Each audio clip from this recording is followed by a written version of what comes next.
वेंकटेशाय।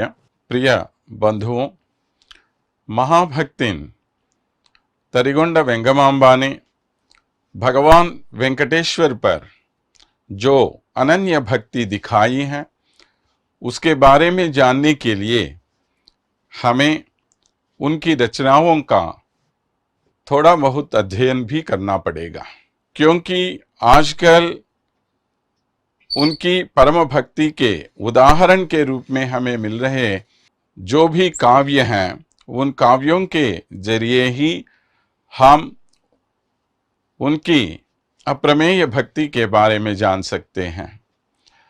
तो ऐसी महाभक्तिन तरिगोंड वेंगमांबा का एक बहुत ही प्रसिद्ध काव्य है तरिगोंड नृसिंह शतकम।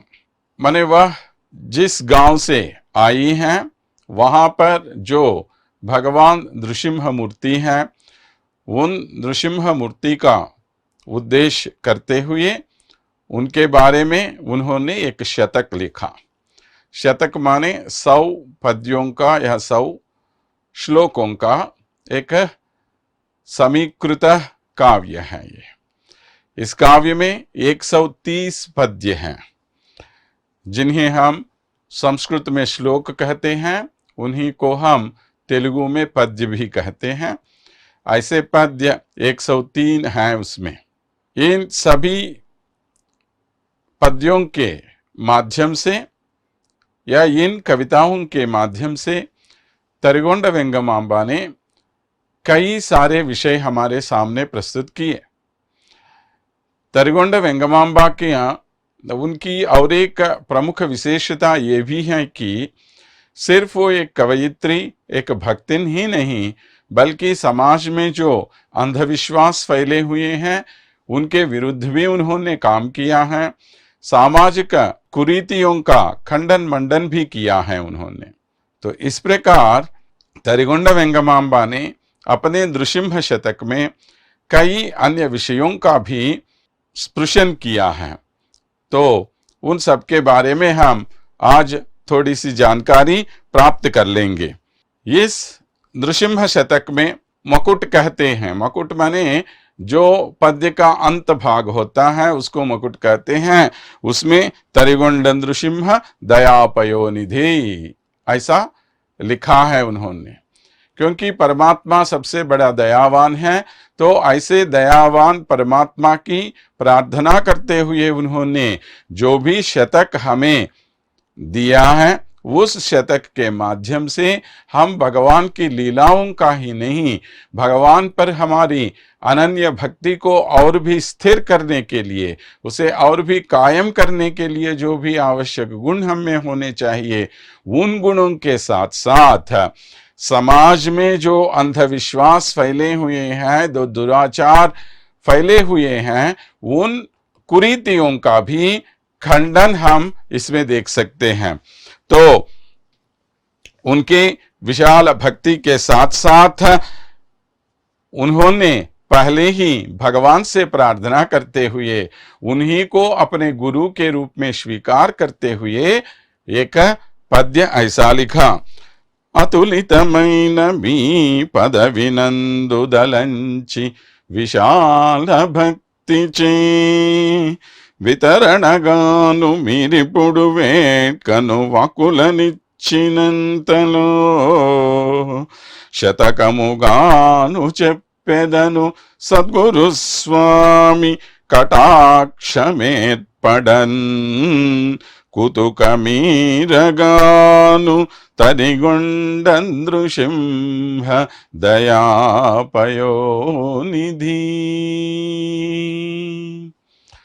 तो पहले ही उन्होंने भगवान से प्रार्थना की, भगवान अब मैं जो भी बताने जा रही हूं वो सब सिर्फ आपकी दया के कारण ही मैं बता रही हूं। कभी वेंगमांबा में ऐसा कोई गर्व नहीं है कि मैं इतना मुझे इतना पांडित्य है, मैं इतने सारे विषय जानती हूं, ऐसा कभी उन्होंने माना ही नहीं। उनका हमेशा कहना यही है कि मैं या मेरे पास जो भी है वो सब सिर्फ उस भगवान की दया के कारण है। अगर भगवान की दया मुझ पर नहीं होती तो मैं किसी के लिए लायक ही नहीं हूं, ऐसा उनका मानना है। देखिए कितनी विनय भक्ति उनमें है। तो भगवान के सामने हमारे सब दोष स्वीकार करना और भगवान के सामने अपने आप को छोटा बताना, ये सब भक्तों का लक्षण है। तो तरिगोंड वेंगमांबा की इस अनन्य भक्ति का बहुत अच्छा उदाहरण हमें पहले पद्य में ही मिल रहा है। तो भगवान से प्रार्थना करते हुए वो क्या कह रही हैं? अतुलितमैनमी पदविनंदुदलंच विशाल भक्ति चे। प्रभु, आपका जो पद है वो और किसी से तुलना नहीं कर सकते हम। क्यों? भगवान का जैसा दूसरा कोई नहीं रहता इस दुनिया में। भगवान तो एक ही है, भगवान के समान और कोई होते ही नहीं। तो इसलिए आपका जो पद है, आपका जो स्थान है, वह अतुलित है, अनुपमान है, उसकी कोई उपमा नहीं है। कोई भी ये नहीं कह सकता कि हम भगवान के बराबर हैं, ऐसा तो कुछ भी नहीं है प्रभु।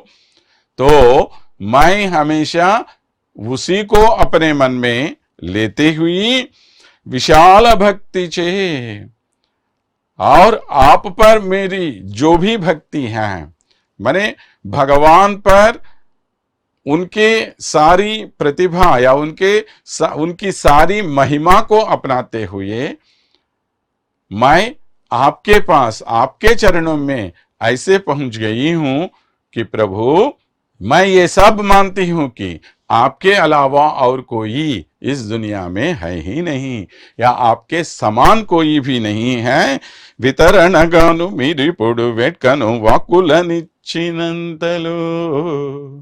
तो आप इतने दयावान हैं कि मैं जो भी आपसे मांगूंगी वो सब आप मुझे देने के लिए तैयार हैं। ये मैं अच्छी तरह जानती हूं, क्योंकि भगवान दया का सागर है। भक्तों की सब इच्छाओं को पूरा करना, और वे चाहे जो भी पाप काम क्यों न करे, जो भी दोष क्यों न करे, उन सब को नजरअंदाज करते हुए, उनकी उपेक्षा करते हुए सबको अपनाने वाला जो है वही भगवान है। तो ऐसे भगवान से हम प्रार्थना कर रहे हैं। तो यहां पर वेंगमांबा प्रार्थना कर रही हैं, प्रभु अगर आप मुझे बोलने की थोड़ी सी शक्ति दे दे तो मैं अब ये शतक लिखने के लिए तैयार हो जाऊंगी। क्योंकि हमें कभी ये गर्व नहीं करना चाहिए कि मैं अपनी विद्वत्ता की वजह से ही ये सब बोल रहा हूं, इसके कारण ही मैं ये सब बोल रहा हूं। ऐसा कुछ भी नहीं है। हमारा कोई पांडित्य नहीं होता जब तक भगवान नहीं चाहता, तब तक हमारे मुंह से एक शब्द भी बाहर नहीं निकल आएगा। तो अगर हम आपके सामने आज बैठकर कुछ बातें कर रहे हैं तो इसके लिए उस परम प्रभु की दया हम पर है, इसीलिए हम आपके सामने बैठकर बातें कर रहे हैं। नहीं तो हमारा ऐसा क्या स्तर है, क्या पद है जिससे हम यहां बैठे हुए हैं और आपसे ये सब बातें कर रहे हैं। तो उस परम प्रभु भगवान वेंकटेश्वर जी, भगवान बालाजी की दया से ही हम यहां पर आए हैं और सभी प्रिय बंधुओं से बातें करने के लिए लायक हो गए हैं। तो प्रभु आपकी दया से ही मैं आज कुछ बताने के लिए तैयार होकर यहां बैठी हुई हूं। शतकमुगानु चेप्पेदनु।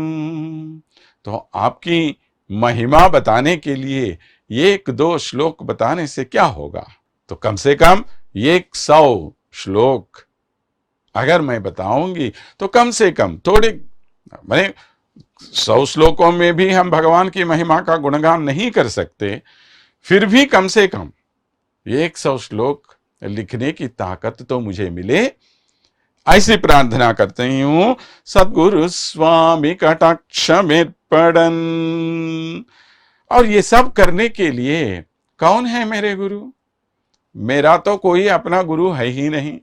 एक बार याद कर लीजिए, हमने पहले ही बताया, वेंगमांबा ने ही बहुत ही स्पष्ट रूप से कहा कि वो कहीं किसी भी पाठशाला में नहीं गई, कहीं से ही भी उसने औपचारिक रूप से शिक्षा ग्रहण नहीं किया।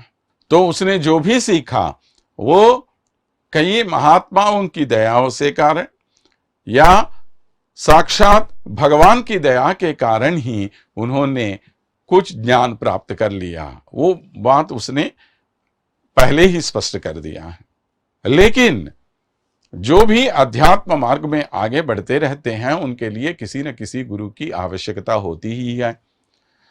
तो ऐसा मेरा गुरु आप ही हैं, आपके अलावा और कोई गुरु मेरे है ही नहीं। तो ऐसा कहकर उन्होंने साक्षात भगवान को ही अपना गुरु मान लिया। देखिए, गुरु जितना महान होता है उनका शिष्य उतना ही महान बन सकते हैं। हम दुनिया में बहुत सारे उदाहरण ऐसे देख सकते हैं। हर एक चाहते हैं कि उनके लिए वो कोई अच्छा गुरु मिले। हाँ, अच्छा गुरु सबको तो चाहिए ही, लेकिन जब साक्षात भगवान ही हमारा गुरु बन जाएगा, क्या उससे बढ़कर और कोई गरिमा हमारे लिए हो सकती है? कहीं नहीं, कभी नहीं। तो इसीलिए वेंगमांबा ने साक्षात नृसिंह स्वामी को ही अपना गुरु मान लिया और उनसे प्रार्थना कर ली कि कुतुकमुमीरगानुतनि गुंडन नृसिंह दया पयोनिधि। मुझ में जो भी उत्साह है, आपके बारे में कुछ बताने के लिए मैं जो भी कोशिश कर रही हूं, जो प्रयत्न मेरी तरफ से हो रहा है, प्रभु अगर उसे आप सफल बनाना चाहे तो मुझ पर आपकी दया होनी चाहिए। प्रभु, आपकी दया के बिना कुछ भी नहीं होता। इसलिए आप अपनी दया मुझ पर दिखाइए ताकि मैं आपकी प्रशंसा कर सकूं, आपके उत्तमोत्तम गुणों का बयान कर सकूं मैं। ऐसा कहकर उन्होंने पहले ही अपनी विनय भक्ति प्रभु के सामने स्पष्ट कर दी है। तो इस प्रकार उनकी अनन्य भक्ति के और कई सारे उदाहरण हमें मिल सकते हैं। तो थोड़ी बहुत जानकारी उनके बारे में कर लेंगे। मरिगितिनी पदब्जमुलु मानसमंदु यडबायजालकन गरिमनुभानु दुच्चुटकु कंजमुलेल्लनपेक्षसेयु ना करणिनि नीवु वत्सुटकु गटिगा ना हृदयांबुजंबु मेल्गुरुतुग गुरुनय्य तरिगोंडन नृसिंह दया पयोनिधि।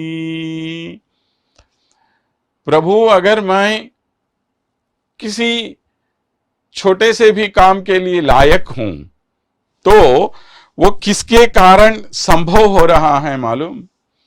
सिर्फ आपके हाथ रूपी जो किरण है, वो उन किरणों का प्रसार मेरे हृदय रूपी कमल पर पड़ने से ही यह हृदय विकसित हुआ। माने हम जानते हैं कर के दो अर्ध होते हैं, कर माने हाथ भी है, कर माने किरण भी है। माने जब सूरज की किरणें पड़ती हैं तभी कमल विकसित होते हैं। उसी प्रकार जब प्रभु अपना हाथ हमें देकर या अपने हाथ से हमें पकड़कर उसके सहारे जब हमें आगे ले जाएंगे तभी हम इस दुनिया में कुछ कर पाएंगे। नहीं तो क्या कर सकते हैं हम, आप बताइए। हम मानते रहते हैं कि मैं इतना कर सकता हूं, उतना कर सकता हूं, ये कर सकता हूं, वो कर सकता हूं, लेकिन हम ऐसा कुछ भी नहीं कर पाएंगे जब तक भगवान की दया हम पर नहीं होगी। तब तक कोई भी काम हमसे नहीं हो पाएगा। यह हमें अवश्य याद रखना चाहिए। तो भगवान को पाने के लिए 9 प्रकार के भक्ति मार्गों के बारे में हमारे पूर्वजों ने हमें बताए, जिन्हें हम नवविधि भक्ति मार्ग कहते हैं। तो सभी रीतियों से भगवान को ही अपना मान लेना या इन 9 प्रकार के मार्गों के द्वारा भगवान को अपनाने का प्रयत्न करना, अपनाने की चेष्टा करना, ये परम भक्त का पहला कर्तव्य होता है और उस कर्तव्य को भली भांति निभा रही हैं वेंगमांबा जी।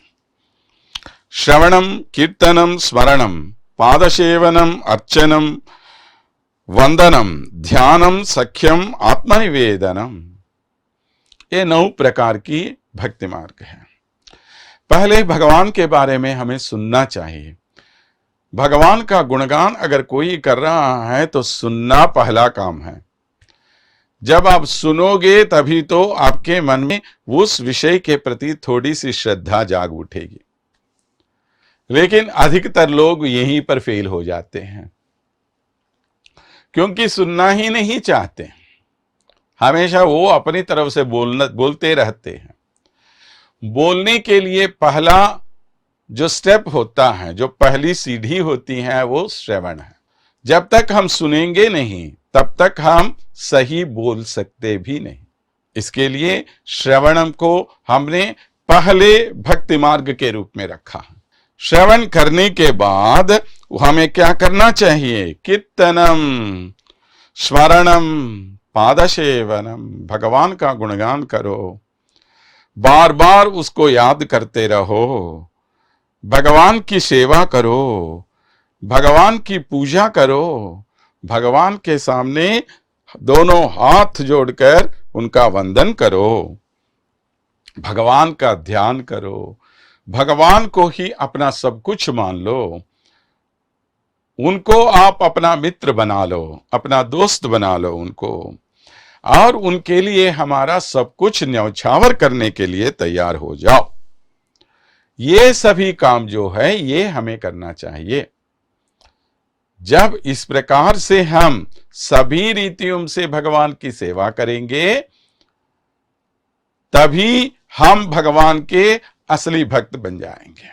सिर्फ एक बार ऐसे बोल दिया कि हे भगवान, हे गोविंदा, हो गया, नहीं होगा। राधे राधे बोल दिया, नहीं होगा। हाँ, वो तो पहला मार्ग तो हो सकता है।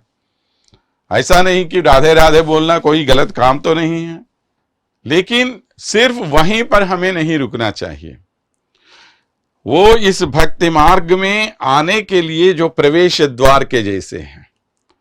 पहले उस द्वार से जब आप अंदर आएंगे, अंदर आने के बाद आपका जो लक्ष्य होगा वो उसे पाने के लिए थोड़ी बहुत प्रयास तो आपको करनी चाहिए।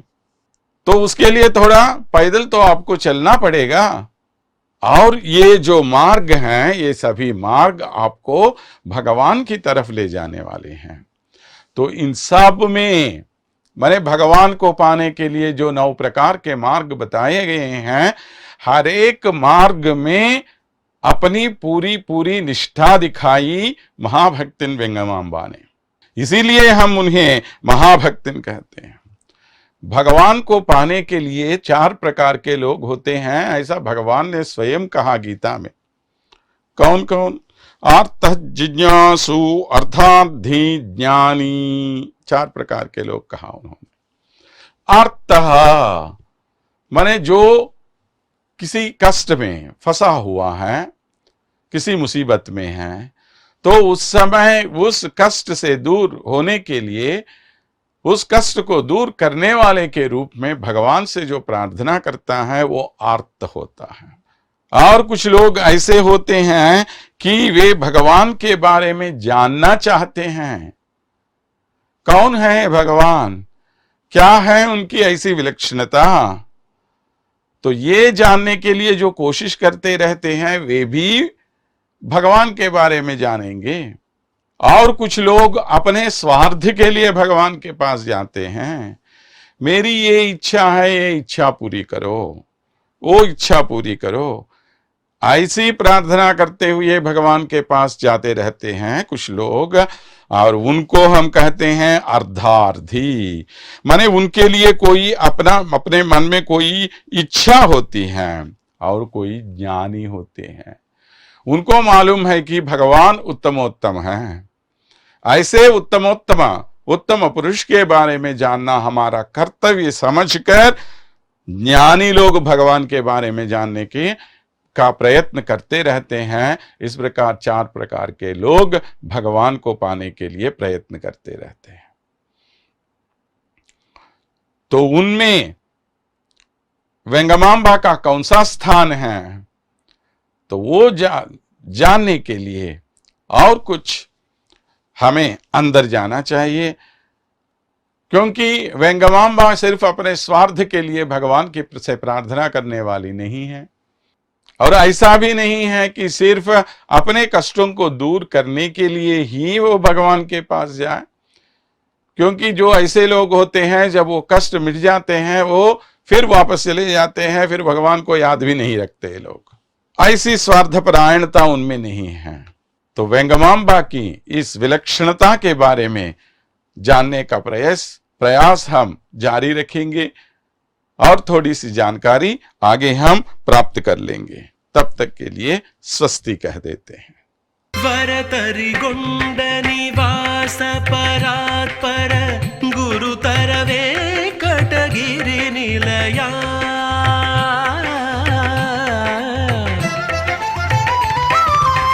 वरतरिगोंड निवास परात्पर गुरुतर वेंकटगिरि निलया। शरणु नंद कुमारा शरणु शरणु। श्रीकर दुर्जन भीकर वर मोक्षाकर पूर्ण निशाकर वदना। शरणु नंद कुमारा शरणु शरणु। श्रीकर दुर्जन भीकर वर मोक्षाकर पूर्ण निशाकर वदना। शरणु नंद कुमारा शरणु शरणु। शरणु नंद कुमारा शरणु शरणु।